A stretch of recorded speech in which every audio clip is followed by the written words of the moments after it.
Batman Curse of the White Knight, issue 4, Sean Murphy on all the main duties, of course. And we ended last issue with the death of one Commissioner Gordon. Yeah, James Gordon. Although he was no longer commissioner because That's he true. handed that over That's true. to Montoya. He's going to run for mayor, but Yep. what's important here, though, the actual moment of death here is in hospital, which is intercut with a flashback to Gordon dropping off Barbara at school, and her. You know what? Yeah. I hate Murphy for making me feel feelings like this. No, how dare you, sir? This is this was really well done. The Barbara is like, she's a kid and she's scared because someone kind of pushed her, and Gordon's like, no, you're a fighter, you're not a princess, and don't tell your mum that because it'll break her heart, but you're a fighter, goddammit. So my favorite part of this is he looks at her and goes, look, you didn't tell anybody because you don't want to get the kid in trouble, which that's the most Barbara Gordon thing I've ever heard, right? And he goes, but you know what? You're going to learn in life, there's your rules and their rules. And Gordon rules are if someone pushes you, you push them back and you lay an extra one in there. And don't let your mother know because you're her little princess. But secret is you're not a princess, you're a fighter. And this all plays out as she's watching through the window as they're trying to resuscitate Gordon, and it's not working. And she runs out, away from Bullock and Montoya and Duke.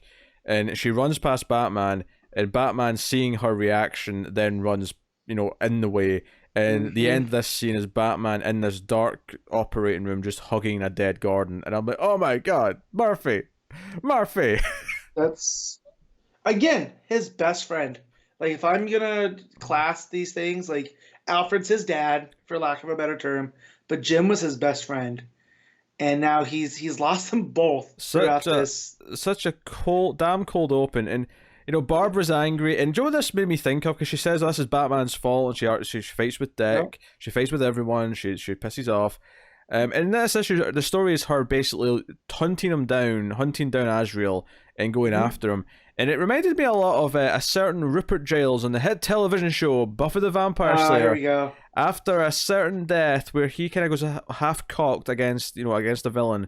And the climax of it isn't exactly the same, but it's this kind of thing where she's going to get herself killed. She's not really prepared for this. Yep. She's grabbing a rifle, which she'd never normally use. Bullock's going with her because Bullock's obviously gung-ho to do it as well. And it ends in tragedy. Is this how she ends up in a wheelchair in this universe? Because it looks like Azrael breaks her back.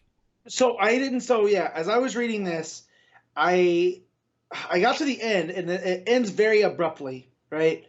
And it's Bruce carrying her out, and Dick asking where's Barbara. So I had to go back, and I'm looking through to see if I missed something. And Azrael's got her in almost like a crucifix position, and then hits her with a knee strike square in the middle of the back. And we all know he's already amped up on whatever the Order of St. Dumas, the training did for him.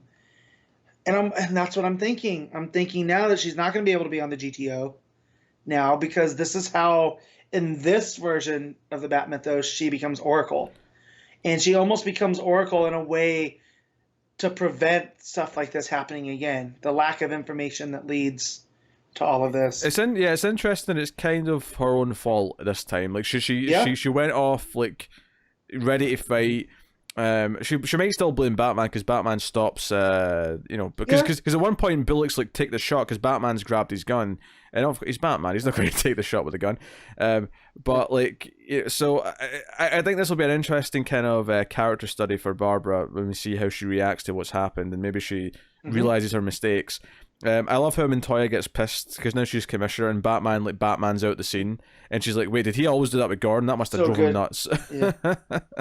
And I wanted to see Dick give a laugh, like if you only knew. Yeah, the mood's not there for it though. The mood's not right at the time because Gordon's just died. No. But Batman, Harley's had her kids, her twins.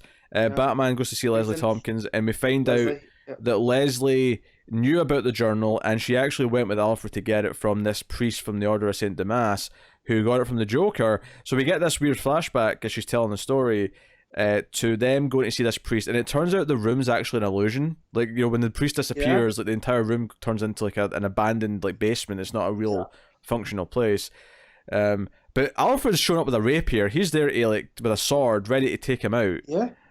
Yep. And it's in the oldest part of Gotham, and he basically tells him that, you know, well, she tells Bruce that Alfred dealt with this because he had just started being Batman, and that it was his job to protect him.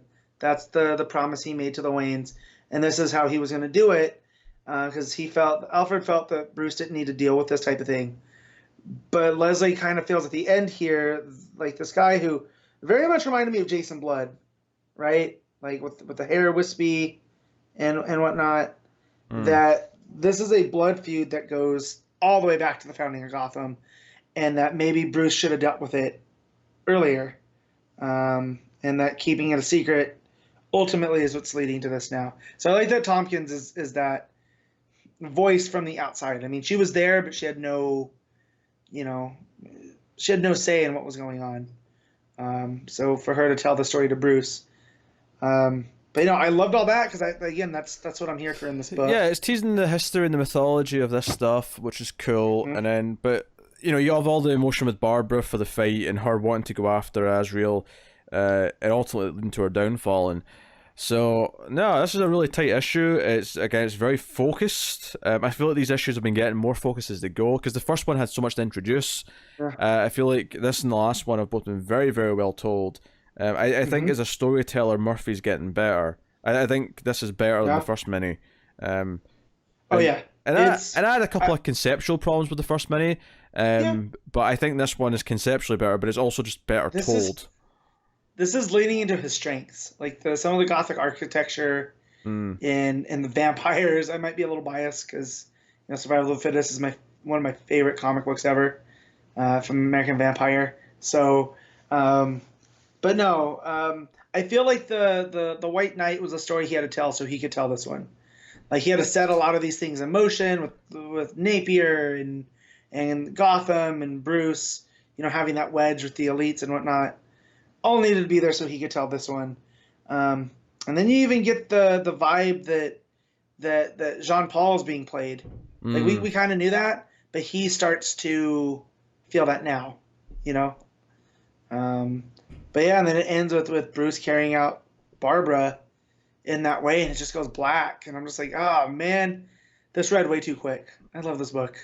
No, it did. And I think one of my problems with the first mini actually is that some of the issues did not read quick, but it was over word day. No. So shockingly so, because you'd think an artist writing his own book would let his art speak for itself. But so no, I like that. I appreciate that. I think he's becoming a stronger storyteller. I think he's balancing his art and his writing better this arc, this mini.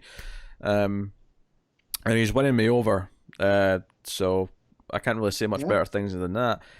Which is why I'm giving this issue a 9. Matt, how do you feel? Ooh. Yeah, I'm giving it a 9.5. Oh, okay. You topped that. I had that written down beforehand. But yeah, this might sweep the best ofs.